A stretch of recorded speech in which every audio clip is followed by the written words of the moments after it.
चलो अब मैं आप लोगों को कक्षा 9वीं के प्रश्न बैंक के प्रश्नों को उत्तर दे देता हूँ। तो आज हम देखेंगे अध्याय 9। इससे पहले 1 से लेकर 8 तक के अध्याय मैंने पहले ही कंप्लीट करा दिया है और जितना जल्दी हो सके उतना जल्दी मैं इसे कंप्लीट कराने की कोशिश कर रहा हूँ। ठीक है, तो अध्याय 9 देख लेते हैं। अध्याय 9 में बल एवं गति के नियम दिया हुआ है। तो चलो इसमें जितने भी प्रश्न हैं उन सभी प्रश्नों को उत्तर मैं आपको यहाँ पे दे देता हूँ। तो देखो यहाँ पे क्या है, पहला प्रश्न, वस्तु द्वारा अपनी गति अवस्था में परिवर्तन के विरोध को कहते हैं। तो विरोध करने वाले क्या कहते हैं, जड़त्व कहते हैं। ठीक है, घर्षण करता है मतलब विरोध करेगा। ठीक है, तो जड़त्व के नियम कहते हैं उसे, तो जड़त्व लेना है यहाँ पे।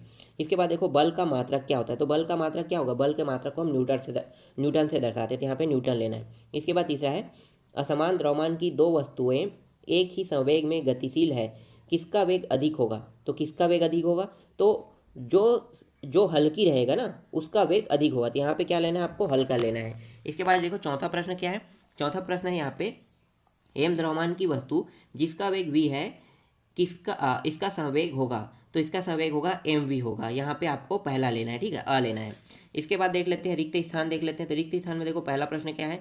तो रिक्त स्थान में पहला प्रश्न देखो, क्रिया एवं प्रतिक्रिया बल खाली स्थान दिशा में कार्य करती है। तो विपरीत दिशा में कार्य करती है, यहाँ पे विपरीत लेना है। संवेग परिवर्तन की दर खाली स्थान के अनुक्रमानुपाती होती है, बल के अनुक्रमानुपाती होती है। बाह्य बल की अनुपस्थिति में किसी गतिशील वस्तु का वेग खाली स्थान रहता है, तो नियत रहता है। किसी वस्तु द्वारा अपनी गति अवस्था में परिवर्तन की विरोध करने का गुण खाली स्थान कहलाता है, जड़त्व कहलाता है। किसी वस्तु का खाली स्थान उसके जड़त्व की माप है, तो द्रव्यमान। ठीक है, द्रव्यमान उसकी माप है। चलो आगे देखते हैं। अब देख लेते हैं हम लोग, एक ट्रक विरामावस्था से किसी पहाड़ी से नीचे की ओर नियत त्वरण से लुढ़कना शुरू करता है। यह 20 सेकंड में 400 मीटर की दूरी तय करता है। इसका त्वरण ज्ञात करें। अगर इसका द्रव्यमान 7 टन है तो इस पर लगने वाले बल की गणना करें। 1 टन बराबर 1000 किलोग्राम। ठीक है, तो ये प्रश्न है। अब इस प्रश्न का आंसर देखना है। तो देखो इस प्रश्न का आंसर क्या होगा। तो दिया है प्रारंभिक वेग आपको u बराबर 0 रखना है। ठीक है, अब ट्रक विरामावस्था से लुढ़कना शुरू करता है तो समय क्या होगा, 20 सेकंड है। ठीक है, 20 सेकंड यहाँ पे दिया हुआ है, तो 20 सेकंड लेना। और ट्रक की जो तय की गई मतलब जो दूरी है वो कितना है, 400 मीटर तय कर रही है। अब ट्रक के द्वारा द्रव्यमान तो 7 मैट्रिक टन मतलब 7000 किलोग्राम होगा। ठीक है, अब हम जानते हैं कि सूत्र जो है वो क्या है। तो सूत्र है S इक्वल, ठीक है, यू टी प्लस 1/2 AT²। इस सूत्र में मानों को रख देना है, जो u t और ये सब मान आप रख दो यहाँ पे। ठीक है, तो यहाँ पे जैसे हम रखेंगे उसके बाद आगे हल करोगे। ठीक है, तो इसके बाद देखो यहाँ पे आ जाएगा a का मान प्राप्त हो गया 2ms, ठीक है, स्क्वायर प्राप्त हो गया। अब गति के द्वितीय नियम लगाओ। तो F क्या होता है, बल का मान हो गया द्रव्यमान गुणित त्वरण।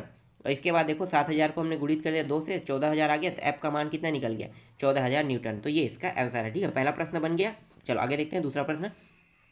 दूसरा प्रश्न में क्या पूछा है, जब हम किसी भारी वस्तु पर बल लगाते हैं परंतु वस्तु विरामावस्था में ही रहता है, तब हमारे द्वारा लगने वाले बल को कौन संतुलित करता है, चित्र द्वारा दर्शाइए। ठीक है, कौन संतुलित करता है। तो पहले इसके बारे में थोड़ा सा जानकारी जान लेते हैं। देखो क्या होगा, देखो जब हम किसी भारी वस्तु को धकेलते हैं या खींचते हैं या बल लगाते हैं तथा विरामावस्था में ही रहती है, इस स्थिति में हमारे द्वारा लगाए गए बल को घर्षण बल संतुलित करता है। कि कौन सा बल संतुलित करता है, घर्षण बल संतुलित करता है।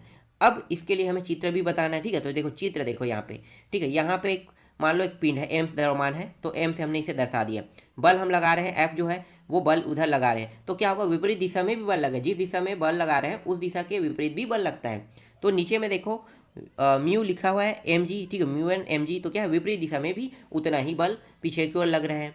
इसके बाद देखो यहाँ पे क्या है, ms दिया हुआ है। ठीक है, तो जो बल है ना वो छोटा है। ठीक है, म्यू एस एम जी से छोटा है, तो घर्षण बल क्या हो गया, मतलब कम बल लग रहा है। बल देखो अगर हम ट्रक को धक्का देंगे तो क्या होगा, हमारे से धक्का लगेगा, नहीं लगेगा ना। तो बल क्या है, हमारे द्वारा जो बल लगाया जा रहा है वो कम मात्रा में। तो जो ट्रक है उसका भार वजन मतलब उसकी जो बल क्षमता है वो हमसे ज़्यादा है। तो इसलिए एफ से बड़ा बराबर म्यू एस एम जी लिखा हुआ है। ठीक है, घर्षण बल लगा रहे हैं तो यहाँ पे कौन सा बल लगेगा, स्थैतिक बल लगेगा। कौन सा लगेगा, स्थैतिक बल। क्यों, क्योंकि हमारे द्वारा कोई बल मतलब बल लगा रहे हैं लेकिन वो आगे नहीं बढ़ रहा है, इसका मतलब हमारा जो बल लगा रहा है वो क्या जा रहा है, व्यर्थ जा रहा है। समझ में आइए। चलो आगे देखते हैं नेक्स्ट प्रश्न। इसके बाद तीसरा प्रश्न देखो, न्यूटन की गति संबंधी द्वितीय नियम लिखे एवं सूत्र F बराबर m में व्युत्पन्न कीजिए। ठीक है, तो देखो यहाँ पे इसका आंसर देखते हैं। न्यूटन की गति का द्वितीय नियम क्या है? न्यूटन की गति के दूसरे नियम अनुसार किसी वस्तु के संवेग में परिवर्तन की दर पर लगाए गए बल के अनुक्रमानुपाती होता है तथा संवेग में परिवर्तन उसी दिशा में होता है जिस दिशा में बल लगाया जाता है। सूत्र क्या है? एफ डैश, ठीक है, f vector equal m a vector. ठीक है, तो यहाँ पे देखो की स्थापना माना कि द्रव्यमान m द्रव्यमान वस्तु F समय t के साथ आरोपित करने पर उसका वेग u से बदलकर v हो जाता है। तब पिंड का प्रारंभिक वेग बराबर होता है mu से हम दर्शाते हैं और पिंड के अंतिम वेग को mv से दर्शाते हैं। सूत्र में मान रख, इसके बाद सूत्र देखो mu माइनस म्यू हो गया, इसके बाद अपान t, परंतु न्यूटन के गति के द्वितीय नियम से F अनुक्रमानुपाती। ठीक है, इसके बाद देखो यहाँ पे m म्यू u और म्यू दोनों दिया हुआ है। ठीक है, इसके बाद सॉरी ये म्यू नहीं टाउ है, सॉरी मैं म्यू यू बोल रहा था, टाउ है ना, टाउ है माइनस यू है, ये अपान टी है। आगे हल करते जाएंगे, देखो एफ इक्वल ए में आ जाएगा, तो यही आपको हल करने हैं। ठीक है, तीसरा मिल गया आपको। चलो चौथा प्रश्न देखते हैं। चौथा प्रश्न क्या है? जब कोई गतिशील बस अचानक रुकती है तो आप आगे की ओर झुक जाते हैं और जब विरामावस्था से गतिशील होती है तो आप पीछे की ओर हो जाते हैं, ऐसा क्यों होता है? तो देखो इसका आंसर क्या लिखना है आपको। तो देखो यहाँ पे आंसर लिखा हुआ है, जब बस अचानक रुकती है तो उसका वेग शून्य हो जाता है और इसका साथ साथ शरीर के निचले जो भाग का संपर्क बस के साथ होने से उसका वेग में शून्य हो जाता है। ठीक है, परंतु जब शरीर ऊपर की ओर भाग जो जड़त्व होता है तो उसी वेग के कारण क्या होता है, चलने का प्रयत्न करता है और आगे की ओर झुक जाता है। ठीक है, तो इसका आंसर आप देख लेना। ठीक है, यहाँ पे मैंने थोड़ा थोड़ा आपको बता दिया है। चलो आगे देखते हैं। इसके बाद देखो पांचवा प्रश्न क्या है? निम्नलिखित में किसका जड़त्व अधिक होगा? तो मैं आपको बता देता हूँ कि उन वस्तुओं का जड़त्व अधिक होगा जिनका द्रव्यमान अधिक होगा। सीधी सी बात है, द्रव्यमान से मतलब है भार। ठीक है, देखो अभी मैं आपको समझाता हूँ। पहला क्या है? एक रबड़ की गेंद एवं उसी आकार का पत्थर दिया हुआ है। अब सेम आकार के दोनों हैं, ठीक है, लेकिन एक रबड़ का है और एक है पत्थर का है, तो किसका भार अधिक होगा? वजन। तो आपको पता है कि पत्थर का भार अधिक होगा, तो जड़त्व किसका अधिक होगा? जिसका भार अधिक उसका वजन भी, मतलब उसका जड़त्व भी अधिक। तो यहाँ पे आपको पत्थर लेना है। ठीक है, यहाँ पे दूसरा देखो, एक साइकिल एवं एक रेलगाड़ी दिया हुआ है, तो एक साइकिल और रेलगाड़ी में किसका वजन होगा? आपको पता है कि रेलगाड़ी भारी होता है और साइकिल हल्का होता है। आप साइकिल को उठा के ले जा सकते हैं लेकिन रेलगाड़ी को उठा के नहीं ले जा सकते। तो यहाँ पे कौन भारी हो गया? रेलगाड़ी, मतलब रेलगाड़ी का जड़त्व अधिक होगा।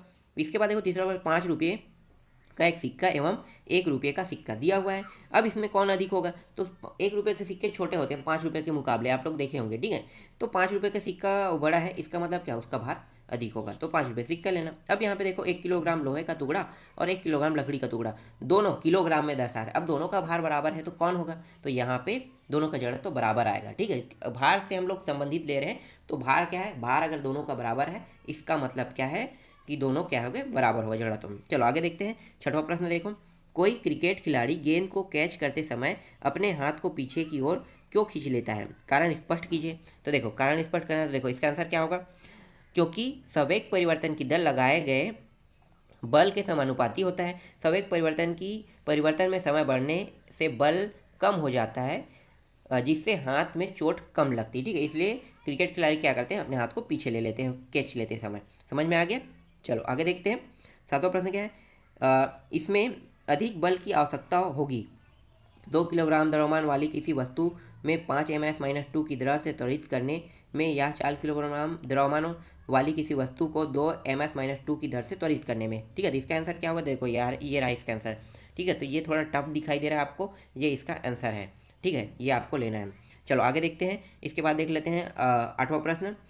देखो यहाँ पे क्या है? गति के तृतीय नियम के अनुसार जब किसी वस्तु को धक्का देते हैं तो उस वस्तु में बल के साथ हमें विपरीत दिशा में धक्का देते हैं।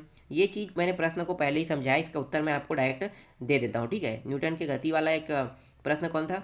जो आगे की ओर जो चलता नहीं पीछे उलट। ठीक है, तो यही वाला है, सेम है वही प्रश्न, इसका आंसर लेना है। तो देखो यहाँ पे ये रहा इसका आंसर, ये आप लोग याद कर लेना। ठीक है, तो इस तरह से इस अध्याय में जितने भी प्रश्न थे वो पूरा मैंने कंप्लीट करा दिया।